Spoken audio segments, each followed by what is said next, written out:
Bienvenidas y bienvenidos a este su programa Educativamente, un espacio dedicado a abordar temas de educación en México. El día de hoy vamos a platicar con nuestros invitados sobre interculturalidad y la deconstrucción del discurso dominante, un tema de actualidad que está tomando fuerza en el ámbito educativo debido a la configuración social que vivimos en la actualidad y nos proponen analizar con mayor detenimiento los dogmas institucionales sobre los cuales está basada toda nuestra cultura.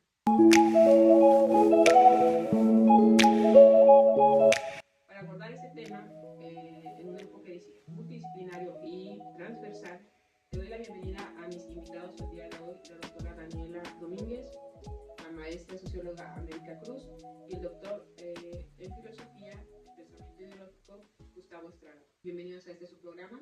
Gracias. Me permito iniciar contigo, América, porque en este punto mucho de nuestro público que nos ve y nos acompaña se estará preguntando a qué nos referimos cuando hablamos de interculturalidad.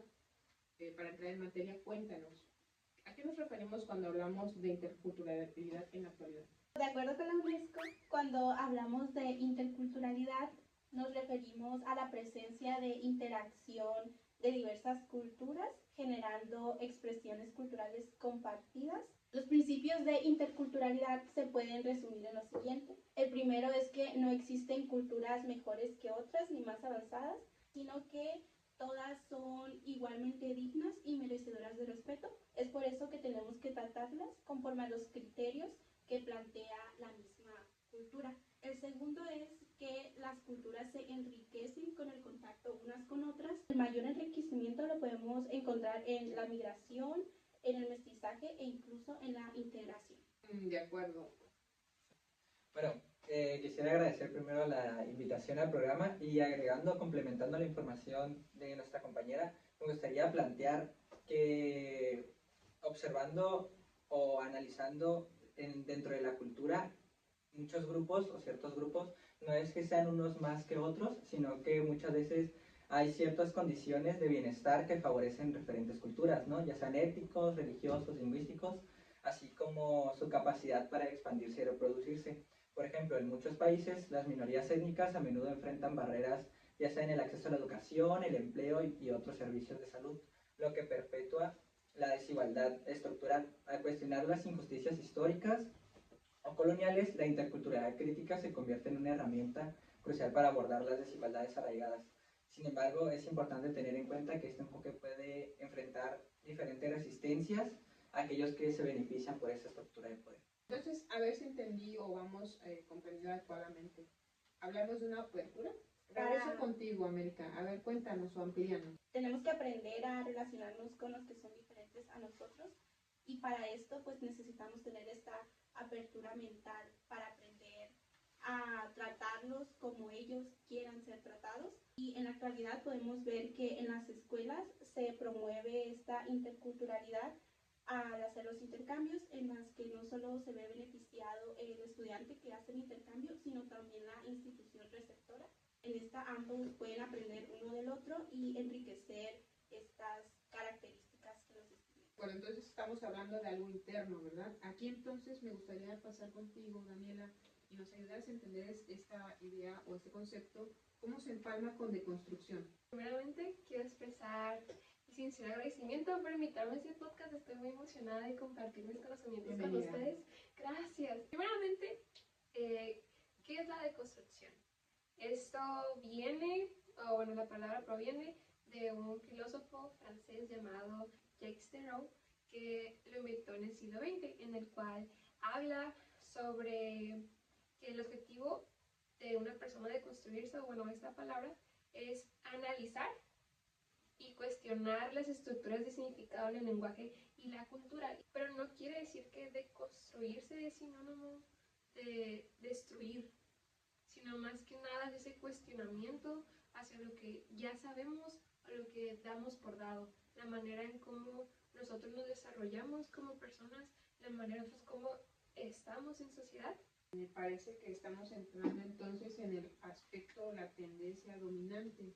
Aquí me gustaría entonces entrar contigo, Gustavo, para que nos ayudaras o nos ampliaras un poquito más de eso que coloquialmente conocemos como el discurso dominante. Claro, antes es importante destacar que el discurso dominante no solo, o ideología también se le puede reconocer, no es únicamente la construcción o del machismo, ¿no? El discurso dominante es un conjunto de creencias, valores, normas, que son ampliamente aceptadas y promovidas en sociedad en un momento dado. Este discurso suele ser respaldado por las instituciones, los medios de comunicación, el gobierno y otros actores que influyen en la sociedad. Este discurso puede abordar diferentes cuestiones, ya pueden ser políticas, sociales, culturales, económicas y demás. Tiende a presentar la perspectiva predominante o ideología en general. El discurso dominante no solo se da como puede ser en una población en México, sino puede ser una ideología dominante en tu familia. Si se promueve la religión dentro de tu familia, este discurso dominante pues va a ser religioso. Tal vez dentro de la escuela hay otro tipo de discurso dominante. Hay que aclarar que el discurso dominante puede ser muy variado dependiendo el contexto del que se quiera hablar. Marx nos presenta la ideología, que es como un conjunto de ideas y conceptos de creencias para convencer universalmente acerca de una verdad que obedece o favorece a estos interesados. Muchas veces para llegar a la deconstrucción del discurso se necesita analizar y cuestionar las suposiciones, los prejuicios y las estructuras de poder que subyacen, o sea, que están como por debajo de este discurso que se presenta, con el objetivo de desafiar y modificar estas normas que ya se dan como verdades y las prácticas sociales para que intenten ser menos injustas o discriminatorias hacia ciertos grupos. Entonces, aquí estamos hablando que de construcción e interculturalidad están intrínsecamente relacionadas. ¿Entendí? Sí, más que nada porque nosotros somos agentes partícipes en la sociedad y tenemos una responsabilidad. Nosotros convivimos con las personas, convivimos con diferentes personas todos nuestros días, en el cual tienen historias, tienen percepciones, tienen estereotipos, en el cual, al igual que ellos, nosotros también los tenemos. Y es parte de nosotros cuestionarnos de dónde vienen, por qué creo lo que creo, por qué pienso lo que pienso, por qué actúo de tal manera, estoy afectando a alguien más con mi comportamiento, porque muchas veces actuamos en la vida sin pensar en los demás. Creo que aquí entra un valor muy importante que se le conoce como empatía. No sé si has escuchado el de ponte los zapatos de nosotros. Pues así es más o menos la empatía, en el cual tú consideres las emociones de los demás. Y en este caso sería tú consideres la cultura y sus historias. Y cuando hablamos entonces aplicado estas ideas en la sociedad América, ¿se podría hablar de una uniformidad o existen múltiples interacciones? Existen muchos tipos de interculturalidad. Bueno, son tres, no son muchos en realidad. La primera es la relacional, que tiene que ver en cómo se desenvuelven estas culturas entre sí, cómo se comunican entre ellas y la convivencia armónica, cómo pueden llegar a ella. La segunda es la funcional, que tiene que ver con la inclusión de los grupos que anteriormente eran excluidos por causa económica, por causa de alguna costumbre que tenían.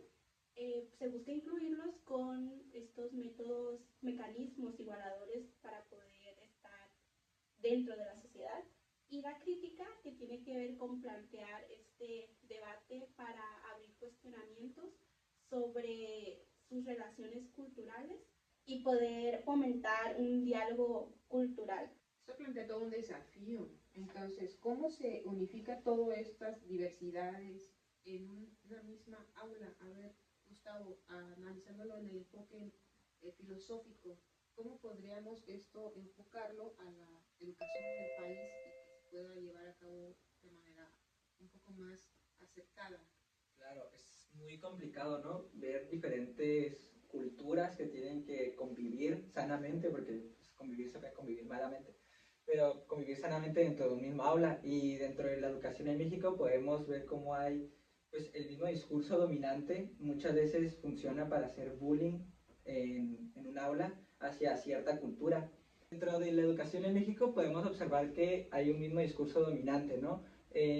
Podemos relacionarlo a los planes de estudios que se van realizando dependiendo del sexenio. Hubo un momento en el que se agregan estas escuelas técnicas, que es para que los jóvenes al terminar la secundaria o la prepa ya inicien su vida laboral. Planteando o regresando como a la actualidad, la NEM busca cambiar este discurso dominante, ¿no? Mencionando la desigualdad y el acceso a la educación. La desigualdad es un tema bastante recurrente dentro de esto, que es la brecha entre las oportunidades educativas dependiendo de las zonas, ¿no? Vemos una gran diferencia entre las zonas urbanas y las rurales y cómo este sistema socioeconómico afecta o es un desafío importante para estas dos culturas. Tal vez no estamos hablando de su etnia, sino en lugar geográfico, cómo afecta socioeconómicamente. Luego está el tema de la inclusión y la diversidad, que también viene la NEM, que es los años recientes para el crecimiento o el énfasis en la importancia que tienen el incluir y aceptar estas diversidades o estas culturas que forman parte también de nuestra historia como México. Y para transformar todo esto en educación, pues requiere un compromiso bastante sostenido por todos los actores involucrados, no solo los maestros o todo es culpa del gobierno, sino tienen que promover diferentes políticas para llevar a cabo una verdadera transformación. Para esto se requiere un esfuerzo continuo y colectivo para superar los desafíos, tanto de padres de familia como estudiantes, como profesores y claramente como el gobierno. Aquí entonces aparece un común denominador que me parece que nos mencionas tú, Gustavo, en relación a todo lo que estamos analizando ahorita y que se hace presente continuamente, la desigualdad social. América, ya en el ámbito sociológico, ¿cómo influye este elemento? Pues como sabemos, la desigualdad social se da cuando una persona o un grupo de personas recibe un trato diferente a causa de su situación económica, de su género y en ocasiones cuando practica alguna cultura con la que muchos no estén de acuerdo. A causa de esto nos puede llevar a la discriminación cultural y esta discriminación cultural no solo tiene grandes consecuencias en la sociedad, en el entorno, sino que también con la persona misma, ya que esta persona puede crear este rechazo hacia su cultura, hacia su identidad, hacia su ser mismo por estas críticas discriminantes hacia él. Pienso que una forma muy buena de terminar con la discriminación o la desigualdad social, o siquiera disminuirla un poco, es a través de la educación. A través de esta podemos modificar pensamientos y crear nuevos argumentos que fomenten este respeto entre culturas. Pero entonces aquí ya entramos con la educación no nada más social, sino también con la educación personal, ¿correcto, Dani?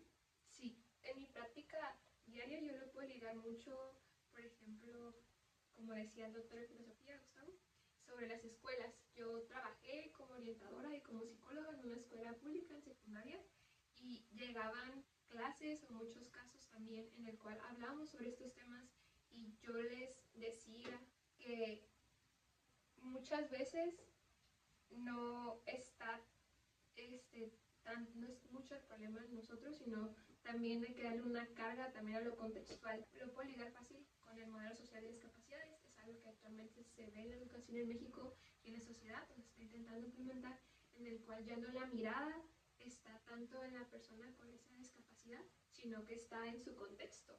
¿Qué pasa en su región? ¿Qué está pasando políticamente? ¿Qué está pasando en su familia o en sus casos socioeconómico? Que no puede tener una vida plena. Y esto lo puedo ligar mucho en que nosotros como personas, ¿qué hacemos para incluir? Es que a mí no me incluyen. ¿Y tú qué estás haciendo a los demás? ¿Lo estás tratando con respeto? ¿Lo estás tratando con valores? ¿Estás cuidando tus palabras? ¿Te has puesto a pensar que esas conductas, que porque, es que mi mamá lo hace, es que mi papá lo hace, pero no significa que esté bien, o que sea correcto, o que no vaya a seguir a alguien? ¿Te has puesto como a pensar? Y aquí entra mucho la palabra de construcción. Entonces, en la línea filosófica, Gustavo, nos dice Dani, ¿cómo te comportas tú hacia los otros? Y esperas tú una situación completamente diferente o un trato completamente distinto en torno a ti. ¿Cómo entra ahí el choque de la persona y cómo aterrizamos esto bajo los temas que estamos abordando? El cuestionamiento o el problema aquí sería qué tanto conoces el contexto del otro, ¿no? Porque para saber cómo tratarlo, pues debemos saber de dónde viene. Muchas veces son, como mencionaba mi colega Daniela, muchas veces esto viene de familia, viene de raíces que no se cuestionan. Y perdóname que te interrumpa, Gustavo, pero entonces me parece que ya se relaciona con la cultura y la forma de crianza y regresamos al discurso dominante. Ahí que tienes que, o sea, ¿cómo se relacionaría? Enlazar el discurso dominante en este plano que estamos volviendo a la educación, ¿no?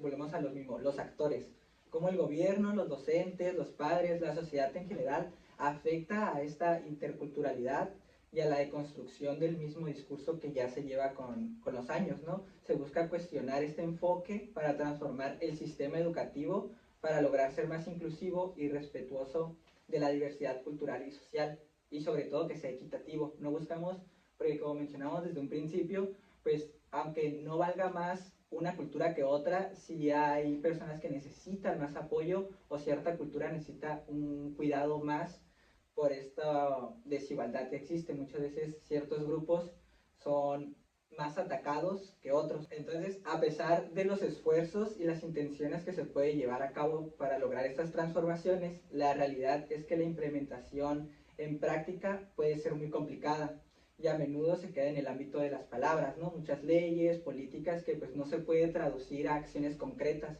La brecha entre la teoría y la práctica en la educación puede ser bastante amplia y esto se debe a varios o una serie de desafíos que incluyen la resistencia al cambio por parte de algunos maestros o padres de familia, tal vez la falta de recursos, la burocracia institucional y las limitaciones estructurales. Y también se replica de nueva cuenta la forma de crianza en cómo viene el discurso dominante todavía permeando, aun cuando se están intentando contraponer con los nuevos cambios de ideología que se los están presentando culturalmente y socialmente, pero se mantiene todavía esta permeabilidad en ciertos nichos de la sociedad. Aquí entonces me gustaría entrar contigo, Daniela, o regresar contigo, y cómo encontramos de nueva cuenta se tiene que hacer, o sea, se presente el tema de desigualdad social, discriminación, y entonces relacionándolo con el comportamiento, en el ámbito psicológico, cómo se puede aterrizar toda esta idea en la educación. Creo que algo importante que recalcar o que estamos diciendo en toda esta conversación es la diferencia. Es algo que no puedes ignorar, todas las personas somos diferentes. Pero entonces aquí se me viene la idea o el concepto de inclusión. ¿Entraría? Claro, claro que sí entra. De hecho, creo que es algo que debemos de seguir todos como ciudadanos, que debemos de tener en mente al momento en nuestros trabajos, en nuestras casas, en nuestros hogares, en nuestra profesión, tener esto en claro. Algo que sucede muchas veces es que a nosotros estar discriminando a las personas o tener este tipo de comportamientos negativos, no solamente lo está excluyendo de que, no te dejo pasar aquí, sino que también va a un nivel más mental, como decía mi colega de América, que en el cual llega un punto en que llegan a despreciar su cultura, llegan a despreciar su esencia, lo que les compone. Entonces, esto me parece que de nueva cuenta nos regresa contigo, América, en el ámbito sociológico y dentro de tu praxis que analiza a todos los miembros de la sociedad desde diferentes perspectivas. ¿Cómo lo podemos aterrizar en el sentido de que seguimos con el elemento principal, desigualdad social, pero para disminuir o tratar de mejorar las formas de inclusión bajo esta línea que no desaparece, que es desigualdad social, ¿qué estaríamos haciendo algo más fácil que nuestro público pueda decir, esta es la fórmula o algo más cercano a la fórmula? Pues desde un punto de vista más pragmático, se argumenta que estas desigualdades siempre estarán presentes en la sociedad, ya que las personas piensan, actúan y eligen de diferente manera.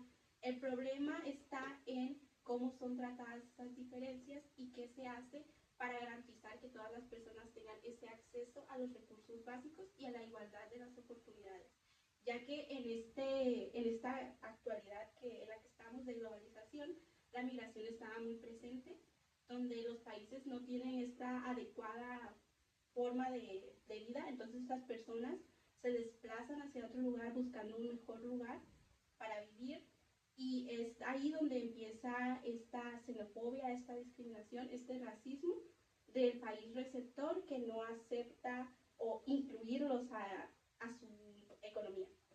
Me parece interesante esto que mencionas porque es un fenómeno social de actualidad y muy presente sobre todo en México, que hemos estado sirviendo en los últimos años, a partir de 2016, como un nicho de movilidad migrante, ¿verdad? Entonces, aquí empezamos, y me gustaría irme contigo, Dani, a modo de cierre para que vayamos haciendo ya algo más fácil, como una especie de línea verificativa para quienes están atendiendo ahorita nuestro programa, y les podamos dar las bases o nociones genéricas de qué visualizar para mi conducta y cómo me manejo así en relación con otros, ¿sí? Algo así como un formulario, si se pudiera sacar, para que vayamos haciendo un desglose y yo vea mi comportamiento previo a hacerlo y no incurrir en esta práctica que estamos tratando precisamente de deconstruir. Creo que esa fórmula que usted me está pidiendo se la puede resumir en 4 etapas, pero quiero decir que esto no viene de mí, sino que viene de un psicólogo llamado Marcelo Baudino, en el cual él establece estas 4 etapas, y la primero que hice es la palabra identificar. ¿Pero qué identificamos? Él lo denomina como un piloto automático, en el cual dice que generalmente nuestra vida y nuestras interacciones sociales las llevamos de esta manera, que los comentarios, que las actitudes que tenemos, no está ese pensar, esa reflexión. Y cuando alguien nos dice como, ay, es que eso está mal, nos ponemos a la defensiva, es como, ay, no, yo no dije eso, de que no, estás incorrecto. La actitud más natural, ¿no? Ajá, claro, porque te están cuestionando lo que para ti es natural, para ti está correcto, para ti está bien, entonces es algo que pues, sucede muchas veces. La segunda etapa es la disculpa. Aprender a nosotros o empezar a disculparnos sinceramente, porque cuando uno se disculpa entra en reflexión de lo que hicimos. ¿Qué hicimos para herir al otro? Y también que sea sincero. O sea, pero es más que nada algo de empezar. No quiere decir que una vez que empieces, ahora sí ya todo vas a discurrir y vas a diferenciar que estuvo mal o estuvo bien o heriste a alguien, sino que es un proceso. Lo tercero es la autoescucha. Como dice la palabra, es escucharnos a nosotros. Es escucharnos y ver detenidamente lo que hacemos. Lo que sí es normal, pero no quiere decir que esté bien. Y por último es la anticipación. No sé si has escuchado de que cuida tus palabras, primero como piénsalo aquí, lo que vayas a decir, y luego dilo.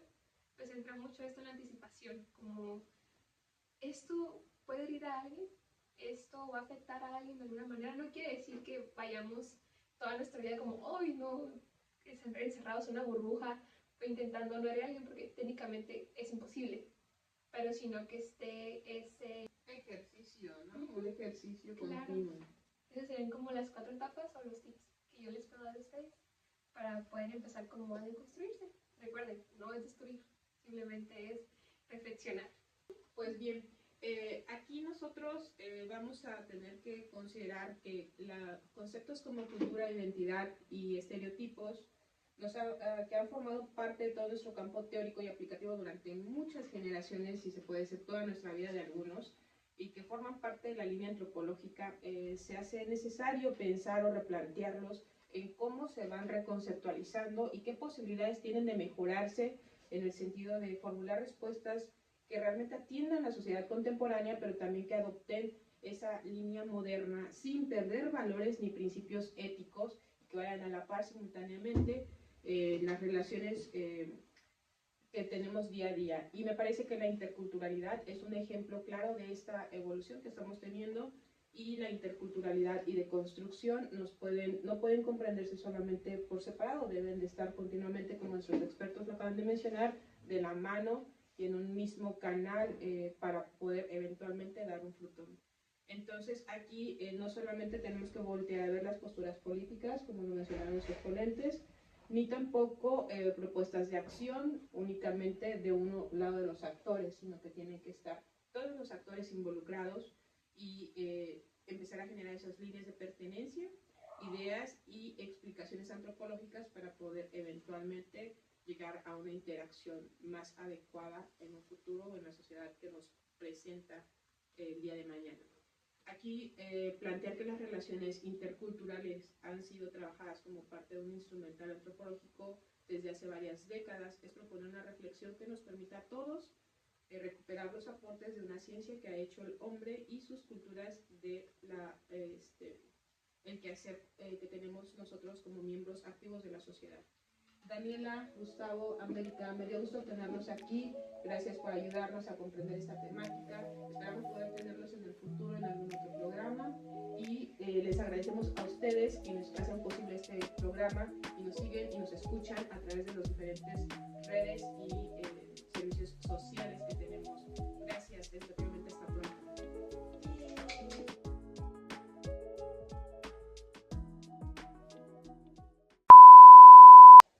Buenas tardes, pues ya vieron nuestro inicio, nuestro intento de podcast. Esperamos sea lo que se iba buscando, por lo menos eso pretendimos en todo el desarrollo.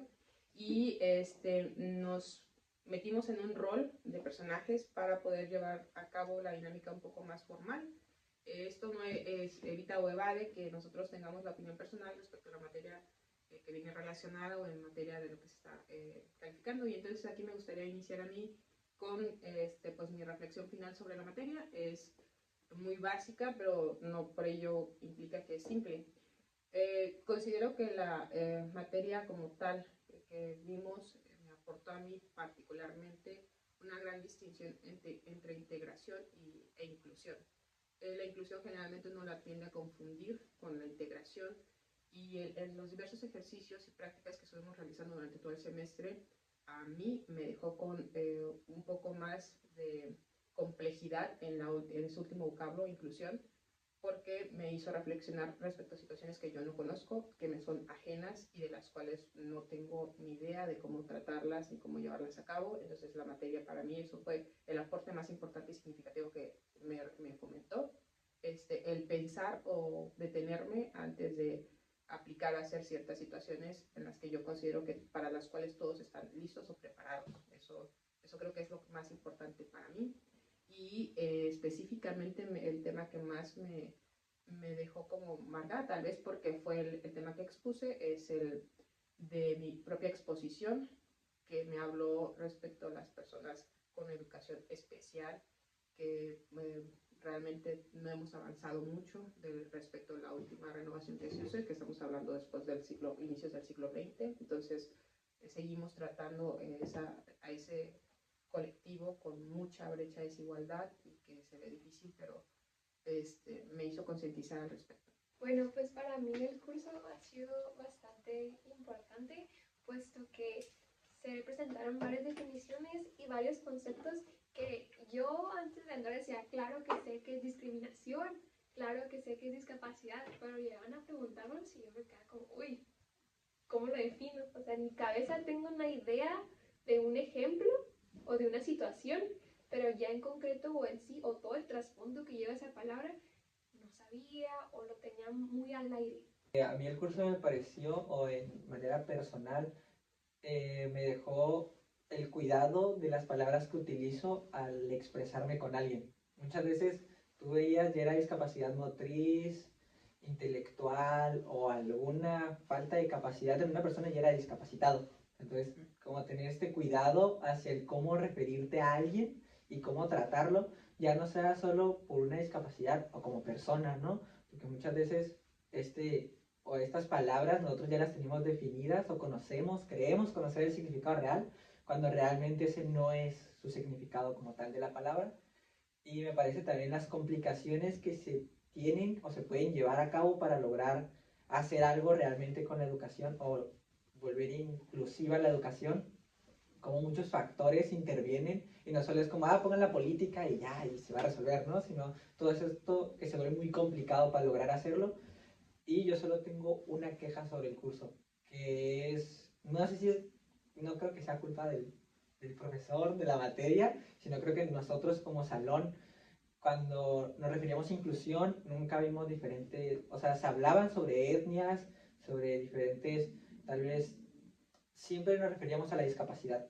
Siempre era alguien en silla de ruedas, alguien con muletas, alguien ciego, alguien esto. Nunca era como a la diversidad que se puede tener, o bueno, eso sí es diversidad, pero sino a la diversidad como inclusión de una persona morena, tal vez viene de Estados Unidos, de Guatemala. No referentemente tiene que ser alguien Pobreza. o pobreza. No referentemente tiene que ser alguien con alguna discapacidad física. Un impedimento físico. Pero toda la clase siempre, o los discursos, los problemas siempre se iban guiados hacia allá. Entonces no sé si es culpa de nosotros como alumnos o cómo llevamos la clase. Pues a lo largo del curso hemos visto pues, diferentes temáticas acerca de lo que es la discapacidad y cómo incluirlas. Todos van orientados hacia poder tener esa inclusión con ellos y tratarlos de acuerdo a sus diferencias. Algo que me gustó mucho fue una plática, una conferencia que dio una persona que tenía discapacidad motriz y ella nos dijo que siempre debemos preguntarle si si quiere recibir nuestra ayuda a esa persona y no brindársela o tomar en automático como que porque tiene alguna discapacidad no puede hacerlo, así que voy a ayudarlo. Y eso me dejó pensando mucho tiempo porque pues yo sí lo tomaba así. Lo puedo relacionar también con otras materias que hemos estado viendo sobre las culturas y me puedo dar cuenta que todas buscan lo mismo, que todas puedan convivir en la misma sociedad sin ser tratados diferentes o